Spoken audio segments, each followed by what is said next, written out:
दापोली नगरपंचायत हद्दीतील रस्त्याची झालेली दुरावस्था अतिशय चिंताजनक होत असल्याने या रस्त्यांवर दिवसांदिवस धुलीचे साम्राज्य पाहायला मिळत आहे। अगदी रस्त्याने येणारे जाणाऱ्या गाड्या यांनासुद्धा ह्या धुलीच्या साम्राज्यामध्ये अनेक आजारांना बळी पडावे लागत आहे। मात्र कुणीही अधिकारी याकडे लक्ष घालत नाही।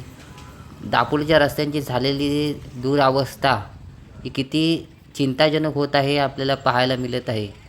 मात्र लवकरात लवकर नगरपंचायत व PWD अधिकाऱ्यांनी यांनी तात्काळ लक्ष घालून दापोलीतील रस्त्यांना आलेली निधी कुठे गेला याचा पंचनामा करावा व दापोलीतील रस्त्यांची झालेली दुरावस्था दुरुस्तीबाबत लवकरात लवकर कामे हाती घ्यावी अशी विनंती दापोलीतील स्थानिक रहिवाशांकडून करण्यात येत आहे।